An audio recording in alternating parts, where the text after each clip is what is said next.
पितर और देव पितर में अंतर क्या है? पितर और देव पितर में अंतर क्या आता है? देव पितर का कार्य क्या है?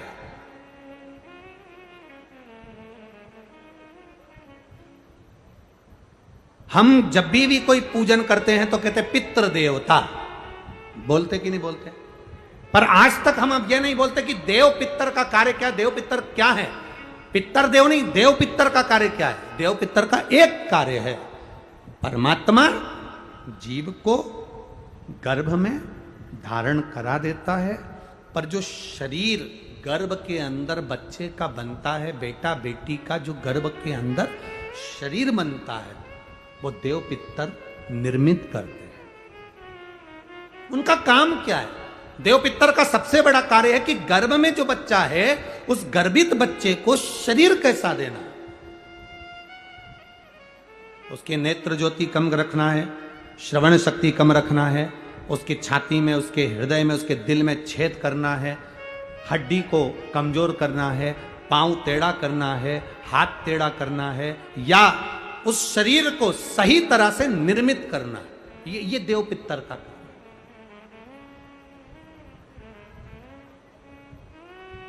ये देव पितर का काम।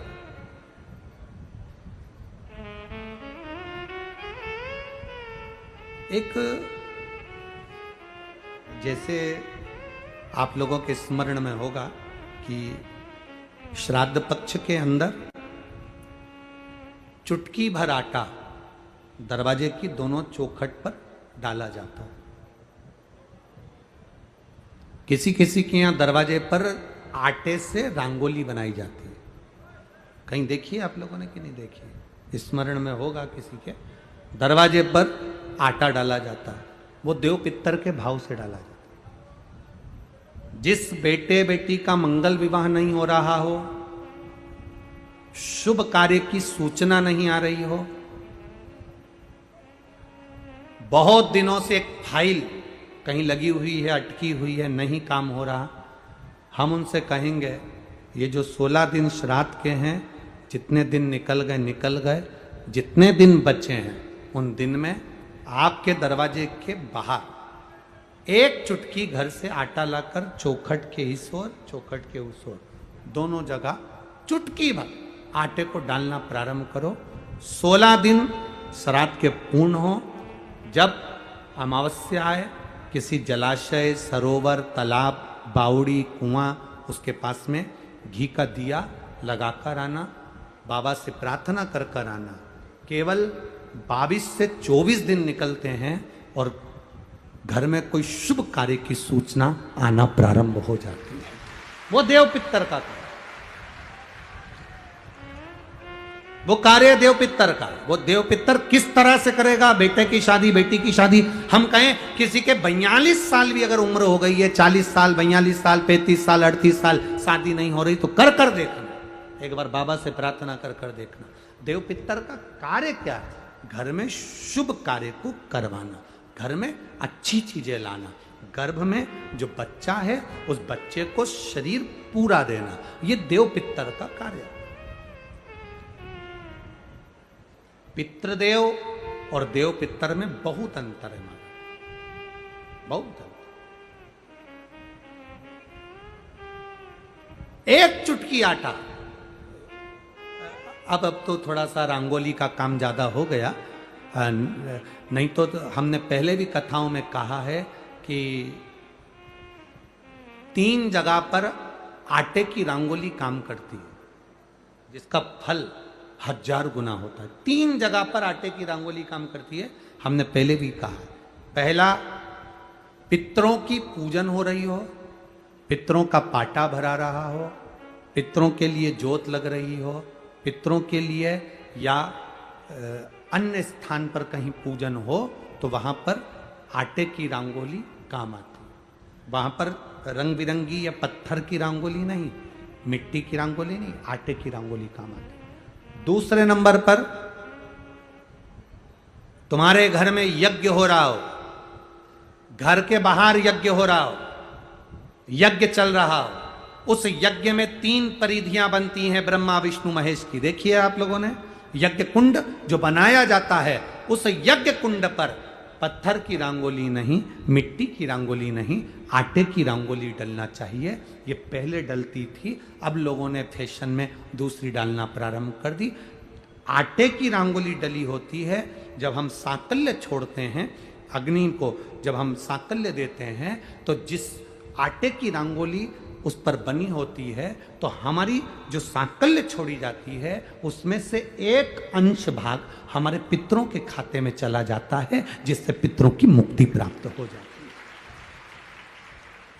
तीसरा, आटे की रंगोली तीसरी, घर में शादी हो रही हो, मंडप बंधा हो, उस मंडप के नीचे जब पूजन हो रही हो उस समय पर पत्थर की या मिट्टी की रंगोली नहीं, अगर पंडित पूजन करा रहे हैं या मंडप की पूजन हो रही है जिसके नीचे लड़का लड़की की भांवर होगी, दूल्हा बैठेगा, दुल्हन बैठेगी, वहां मिट्टी की रंगोली या पत्थर की रंगोली नहीं, उस जगह पर आटे की, हल्दी की रंगोली डाली जाती।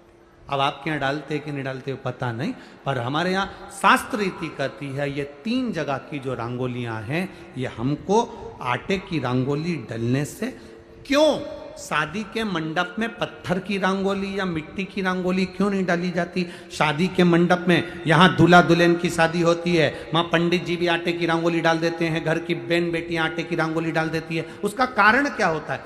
जिसकी शादी में मंडप के नीचे आटे की रंगोली डलती है वहां पितरों को निमंत्रण नहीं देने की जरूरत पड़ती, वहां पितर उस वर कन्या को आशीर्वाद देते हैं जिससे उनका वंश बढ़ता है, वंश रुकता नहीं। और ये निश्चित है जिसकी शादी में, जिसके विवाह में आटे की रंगोली डलकर भांवर हुई होगी उसके घर में संतान सुख रुक नहीं सकता, उसके यहाँ संतान का सुख होता ही है। जिसके यहाँ आजकल ये पत्थर रंगोली डाल देते हैं, डाल दिया और कह दिया बस, क्योंकि आजकल फैशन में तो दुनिया जी रही है, तो वो आटे की रंगोली कौन डाले, तो वो फैशन में चल गया, तो संतान की प्राप्ति में भी थोड़ा सा, अब तुम देखो पहले का समय आज का समय कितना अंतर है महाराज।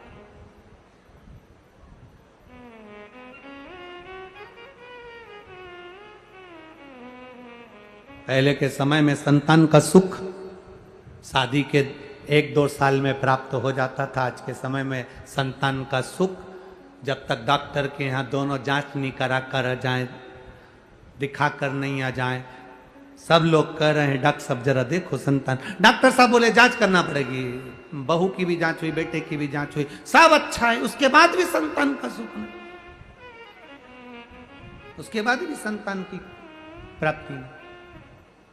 शिव तत्व को जानने के लिए शिव महापुराण की कथा कहती है 3 जगह आटे की रंगोली की मूलता है। बोलेंगे आप लोग, पहला स्थान दरवाजे की चौखट, दूसरा स्थान बोलते जाओ जल्दी यज्ञ कुंड, तीसरा स्थान शादी का मंडप जहां पर भले चुटकी भर आटे की रंगोली बने पर वो जरूरी है। 3 स्थान आटे की रंगोली के मूल।